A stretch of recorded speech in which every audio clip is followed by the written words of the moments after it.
दोस्तों नमस्कार, स्वागत है आपका परीक्षा खबरी में। और आज है 10 जून 2020। सुबह की अपनी इस वीडियो में परीक्षाओं से जुड़ी महत्वपूर्ण खबरें और करंट अफेयर्स हम देखते हैं जो आपकी परीक्षाओं के लिए महत्वपूर्ण हैं।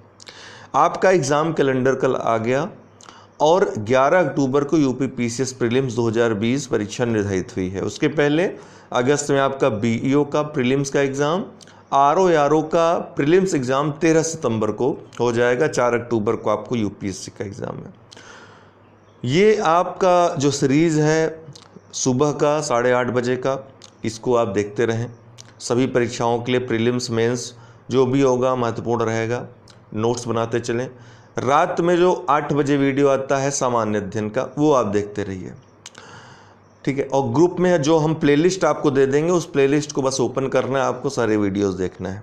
ग्रुप में अभी तक मैं वीडियो देता था, लेकिन वीडियो के साथ साथ अब प्लेलिस्ट दे दिया करूँगा। वीडियो डिलीट हो जाएगा, प्लेलिस्ट में आपको सारी वीडियोस एक साथ मौजूद मिल जाएंगी, भटकना नहीं पड़ेगा। ग्रुप में बहुत ज़्यादा भीड़ भी नहीं रहेगी। इसके अलावा टेस्ट सीरीज वगैरह ज्वाइन करनी हो तो 9453775039 ये मेरा व्हाट्सअप नंबर है।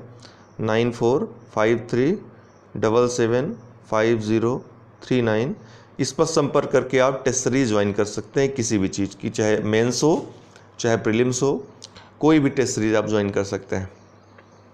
इसके अलावा प्लस कोर्स है, उसके बारे में बताऊंगा। प्लस कोर्स आप ज्वाइन कर सकते हैं निरंतर पढ़ाई के लिए, एक व्यापक स्तर पर आप तैयारी के लिए। फिलहाल चलिए करंट अफेयर्स देख लेते हैं। 10 जून को दोस्तों विश्व नेत्रदान दिवस मनाया जाता है। सिर्फ इतना याद रखिए कि 10 जून को विश्व नेत्रदान दिवस मनाया जाता है। इससे ज़्यादा आपको याद रखने की ज़रूरत नहीं, इससे ज़्यादा नहीं पूछेगा। कोविड बीप ये क्या है? तो कल केंद्रीय मंत्री जितेंद्र सिन्हा ने इसको लॉन्च किया। यह है क्या? कोरोना मरीजों के लिए देश का पहला स्वदेशी वायरलेस फिजियोलॉजिकल पैरामीटर मॉनिटरिंग प्रणाली है, जिसको कि सरकार ने लॉन्च किया है। क्या है? देश का पहला स्वदेशी वायरलेस फिजियोलॉजिकल पैरामीटर मॉनिटरिंग प्रणाली है कोरोना मरीजों के लिए। क्या नाम है इसका? Covid beep. वंदे उत्कल जननी, वंदे उत्कल जननी ये क्या है? एक गान है जिसको उड़ीसा ने अपना राज्य गान घोषित किया है, वंदे उत्कल जननी। और इसकी रचयिता कौन है? तो लक्ष्मीकांता महापात्र हैं। उड़ीसा के बारे में मालूम है आपको? उड़ीसा जो है ये भारत के पूर्वी तट पर स्थित एक महत्वपूर्ण राज्य है, ऐतिहासिक राज्य है। यहीं पर आपका कलिंग था, कलिंग जहाँ पर अशोक ने आक्रमण किया था और वहीं पर उसने अपने शस्त्र को त्याग दिया था। वहीं पर बौद्ध धर्म की तरफ उसका झुकाव उसी के बाद से हो गया था। तो कलिंग वहीं पर स्थित है। उदयगिरी खंडगिरी गुफाएं उड़ीसा की राजधानी जो भुवनेश्वर है वहाँ पर ही स्थित हैं। आपका हाथी गुम्फा ब्लेक है वहाँ पर। जगन्नाथपुरी वहीं पास में ही भुवनेश्वर के जगन्नाथपुरी स्थित है। पुरी जो कि आपको पता है पुरी जिला में 4 धामों में से एक धाम जो है हिंदू धर्म का जो पवित्र स्थल है वो जगन्नाथपुरी है। वहीं पास में ही पुरी के कोणार्क है, कोणार्क में सूर्य मंदिर आपका स्थित है। कभी हम उड़ीसा के बारे में आपको बताएं। ढेर सारे अभ्यारण्य हैं, नंदनकानन, भीतरकनिका, चिल्का झील है, बहुत सारी आपको चीज़ें जो है उड़ीसा में मिल जाएंगी। तो उड़ीसा में ही व्हीलर द्वीप में जो आपका मिसाइल परीक्षण आदि होता है, वहाँ बालासोर नाम है उस ज़िले का, वो स्थित है वहाँ पे। बहुत सारी चीज़ें उड़ीसा में। उड़ीसा के इस समय मुख्यमंत्री नवीन पटनायक हैं, ठीक है। बीजू जनता दल उनके दल का नाम है, बीजू जनता दल। अभी हाल ही में अम्फान तूफान आया था, वो उड़ीसा और पश्चिम बंगाल दोनों राज्यों को प्रभावित इसने किया था। इसके अलावा उत्तर में आएंगे तो एक महत्वपूर्ण स्टील प्लांट जो कि राउरकेला है, वो भी उड़ीसा में स्थित है। राउरकेला का जो निर्माण हुआ था स्टील प्लांट का, वो जर्मनी की सहायता से हुआ था, ठीक है, जर्मनी के सहयोग से हुआ था। इसके अलावा ढेर सारे खनिजों के लिए विख्यात है उड़ीसा। उड़ीसा में ही कुरुबुरु की पहाड़ी है, आपका क्वेंझर है, ठीक है, बादाम की पहाड़ियाँ हैं जहाँ पर लौह अयस्क पर्याप्त मात्रा में पाया जाता है। कोयले और मैग्नीज के लिए बहुत प्रसिद्ध है उड़ीसा, ठीक है, मैग्नीज बहुत ज़्यादा पाया जाता है। नाल्को कंपनी जो कि आपकी एल्युमिनियम की महत्वपूर्ण कंपनी है वो उड़ीसा में स्थित है, वो दामनजोड़ी उड़ीसा में ही स्थित है। तालचेर एक महत्वपूर्ण स्थान है जो कि ताप विद्युत संयंत्र के लिए प्रसिद्ध है, वो भी उड़ीसा में ही स्थित है, भुवनेश्वर के पास। उड़ीसा की पहले जो राजधानी थी कटक थी, कटक में ही उड़ीसा का आज भी हाई कोर्ट स्थित है। यहीं कटक में ही हमारे नेताजी सुभाष चंद्र बोस का जन्म हुआ था, इसी कटक ज़िले में। ये देखिए उड़ीसा है, और उड़ीसा के आप दक्षिण में देखेंगे, दक्षिण पश्चिम में, तो आंध्र प्रदेश से इसका जो है तट लगा हुआ है, इसकी सीमा लगी हुई है। छत्तीसगढ़ पश्चिमी सीमा बनाता है इसकी। झारखंड उत्तर में स्थित है, पश्चिम बंगाल इसके पूर्व में स्थित है, और ये रहा आपका उड़ीसा राज्य। और ये रही इसकी राजधानी भुवनेश्वर।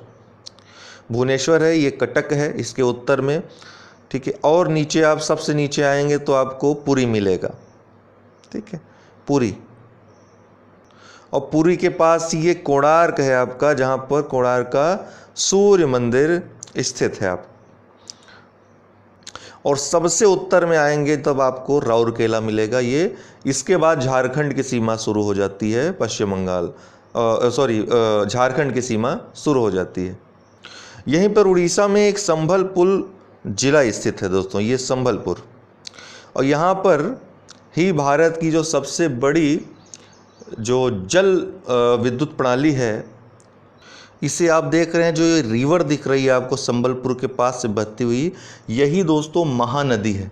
ये महानदी है, और इसी महानदी पर जो मैं बता रहा हूँ कि जल विद्युत संयंत्र अर्थात बांध जो स्थित है, हीराकुड बांध, जो कि भारत का सबसे बड़ा बांध है। एक समय विश्व का सबसे बड़ा बांध होता था ये। 1957 में निर्माण हुआ था हीराकुड बांध का, और लगभग 26 किलोमीटर लंबा ये बांध है। तो इतना लंबा है। इतनी चीज़ें आप उड़ीसा के बारे में जानते रहें, आपके दिमाग में रहे। बाकी कभी राज्यों के बारे में जब श्रृंखला चलाएंगे तो एक एक राज्य के बारे में पूरी जानकारी हो जाएगी उसमें। तो वंदे उत्कल जननी ये उड़ीसा का राज्यगान घोषित किया गया है। रिचर्ड डॉकिंस पुरस्कार 2020 ये जावेद अख्तर को मिला है, पहले भारतीय हैं इस पुरस्कार को पाने वाले। रिचर्ड डॉकिंस पुरस्कार 2020।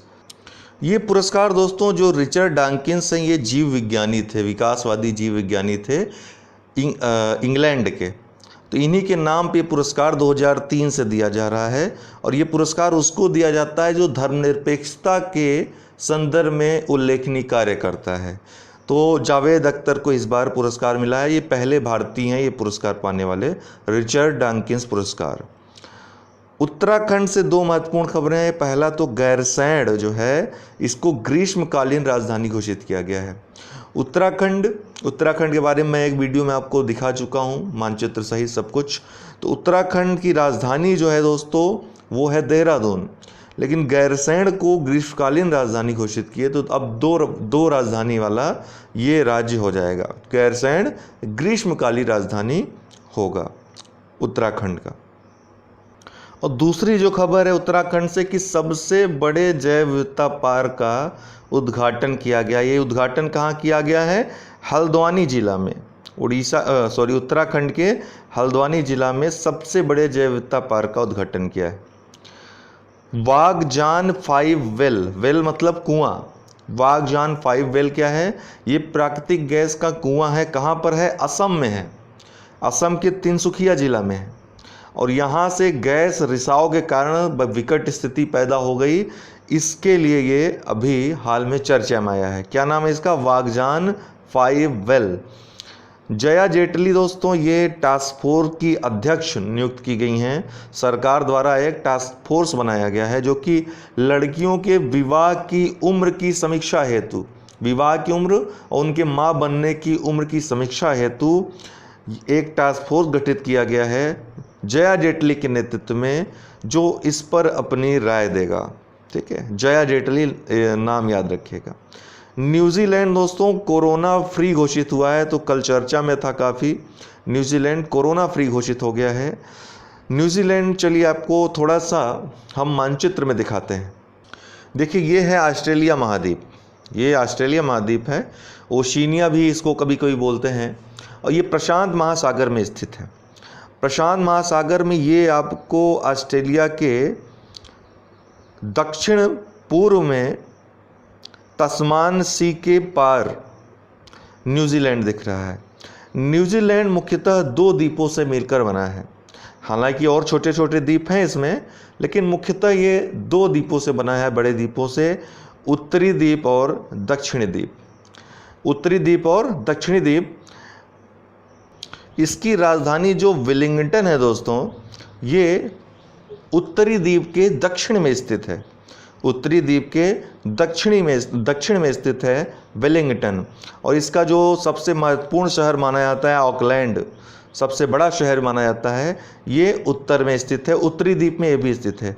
जितने महत्वपूर्ण शहर हैं, हैमिल्टन है, ठीक है, आपको यहीं पर मिलेंगे, उत्तर में ही मिलेंगे। आपको बताऊं कि 40 लाख यदि जनसंख्या है न्यूजीलैंड की, तो उसमें से 30 लाख उत्तरी द्वीप में निवास करते हैं, और मात्र 10 लाख जो है वो दक्षिणी द्वीप में निवास करते हैं। दक्षिणी द्वीप में एक महत्वपूर्ण जो आपको क्राइस्ट चर्च, जो लोग क्रिकेट को प्रेम करते होंगे, वो क्राइस्ट चर्च का मैदान यहीं पर स्थित है।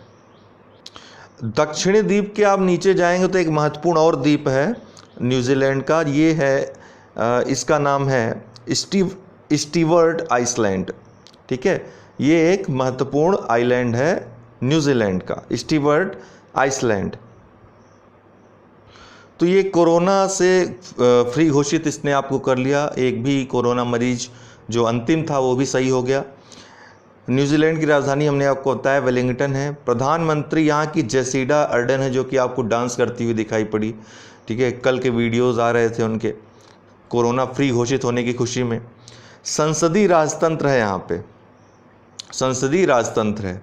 राजतंत्र मतलब यहाँ की राष्ट्राध्यक्ष हैं वो ब्रिटेन की प्रधानमंत्री ब्रिटेन की राष्ट्रपति या ब्रिटेन की जो साम्राज्ञी हैं एलिजाबेथ द्वितीय, वो यहाँ की साम्राज्ञी होती हैं। ठीक है, तो ये संसदीय राजतंत्र यहाँ पे ब्रिटेन की तरह। अदसा पूछा जा सकता है, अदसा क्या है? तो अदसा एक कोयले की खदान है, महाराष्ट्र में उद्घाटन किया गया इसका। तो ये नाम थोड़ा सा अच्छा सा है, तो ऐसे नाम अवश्य पूछता है अक्सर एग्ज़ाम में। अदसा ये कोयला खदान है, महाराष्ट्र में इसका उद्घाटन किया गया है। आपको यदि यूपीपीएससी यूपीएससी सब्सक्रिप्शन लेना है प्लस कोर्स में, तो अनअकैडमी ऐप में जाकर प्लस सब्सक्रिप्शन ले सकते हैं। ये दिए हैं 1 मंथ, 3 मंथ, 6 मंथ, 12 मंथ अर्थात 1 वर्ष और 24 महीने अर्थात 2 वर्ष का चार्ज दिया है। ये चार्ज आप दे करके प्रोसीड टू पे करेंगे तो यहाँ पर आपका ये वाला सेक्शन ओपन हो जाएगा, और रेफरल कोड यहाँ पर आपको UD10 टाइप करना है, आपको दिख रहा होगा। 10% आपको डिस्काउंट यहाँ मिल जाएगा। इसके अलावा मैं भी आपकी वहाँ पर हेल्प करूँगा अगर आपको कुछ भी वहाँ पर दिक्कत होती है तो। हालांकि कोई दिक्कत होने वाली बात नहीं, बहुत विधिवत क्लासेस वहाँ पर चलती हैं, एक टाइम ड्यूरेशन में आपकी क्लासेस ख़त्म होती हैं। क्विज टेस्ट और जो भी आपको डाउट क्लियर है करना अपना, उसका सेशन अलग से चलता है। ये अच्छी बात है कि कुछ भी क्लास आप अनलिमिटेड कर सकते हैं, PDF डाउनलोड कर सकते हैं, तो बहुत सारी सुविधाएं आपको प्लस कोर्स में मिलती हैं। आप 1-2 वर्ष के लिए चाहें तो इनरोल हो सकते हैं। जिनका BEO है वो चाहे तो 3 महीने का कोर्स ले सकते हैं या 1 महीने का कोर्स ले सकते हैं, अपनी पढ़ाई कर सकते हैं वहाँ पर। तो आज के लिए इतना ही, बहुत बहुत धन्यवाद।